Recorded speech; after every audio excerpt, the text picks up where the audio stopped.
Meanwhile, in Tupac news, The shooting of Tupac Shakur once again underscores the violence that has surrounded this man since he shot the superstar. 4 people pulled up, opened fire. Shakur and Knight. Tupac Shakur was shot several times in the chest. Shakur was pronounced dead. Makaveli in this Illuminati, all through your body. The blows like a 12-gauge shot. Feel me? With my clique looting, shooting and polluting your block with 15 shot cock lock to your knob. Continues to keep vigil, and despite early reports that his wounds were not life-threatening, people at the hospital here continue to tell us.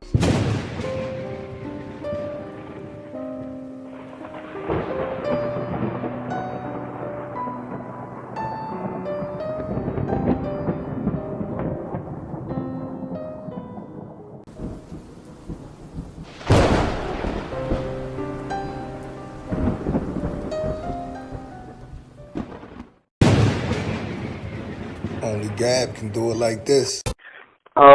Tupac's family. Had you ever had any, did they ever reach out to you, that Miss Afeni Shakur, did she ever, get in contact with you, or anybody from, Tupac's side ever reach out to you? No, again, right before I published the book, I wanted to give people a heads up. So I went to an office in Los Angeles. I think the office is of a girl named Molly Manju or something to that effect. Somebody from Tupac's camp, and she reached out and got me on the phone with a woman named Gloria, who I understand is Tupac's aunt and Afeni Shakur's sister, and just basically said, I've got this book. These are the allegations in the book. And the response was, thanks very much, appreciate your efforts, but we already knew all that.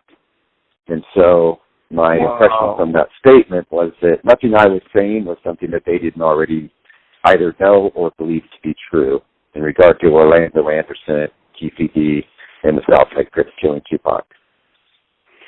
Well, so basically that was, something that the family already had, got wind of. Wow, that's amazing, man. That's really, that speaks a lot of levels. We have to keep in mind that after the murder, Afeni Shakur attempted to sue Orlando Anderson for his role in the murder. So, it wasn't new information for them. They had this information from the beginning and tried to pursue a civil case against it.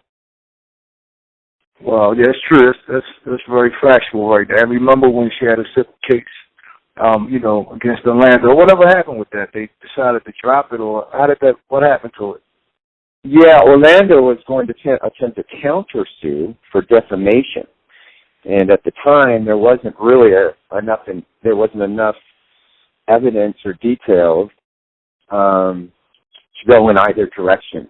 And so I think they both recognized the idea they'd be futile to pursue either side of that civil action.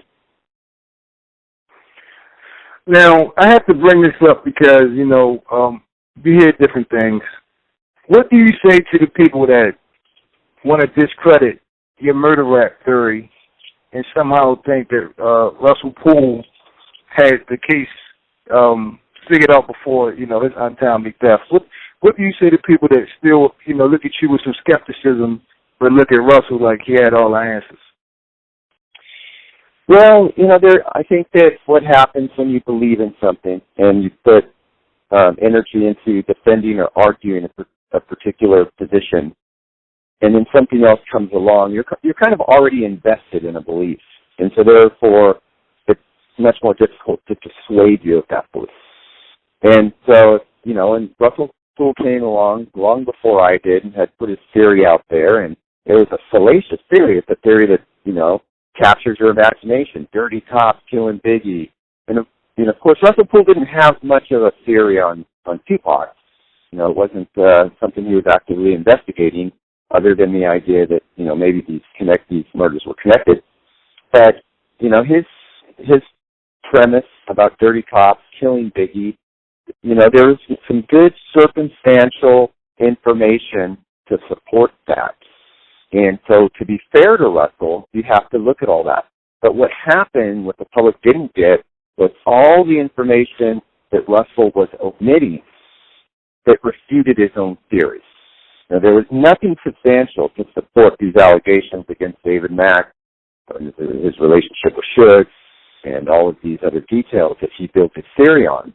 Those are all easily refuted when you know all the information, when you have all the inside information. And that's why he was at odds with the LAPD and all the other investigators, because they were taking that information into consideration. They weren't trying to, force fit information into a pre-drawn conclusion or a foredrawn conclusion, which is what Poole was doing. So people just aren't informed about all the details. And then, insofar as my theory, it's not my theory. This is a theory that was forged together with members of all different police departments and different police, law enforcement agencies, all types of different investigators with different backgrounds. And this was the conclusion we all collectively formed based on actual evidence, not on circumstance. And so a person has to just look at the information in its totality, and they should draw the same conclusion that I and everybody else has within law enforcement. Absolutely. I have a question for you that, I wanted answers to for the longest time, and I hope, you can give me some clarity. And I know I probably speak for a lot of people out there.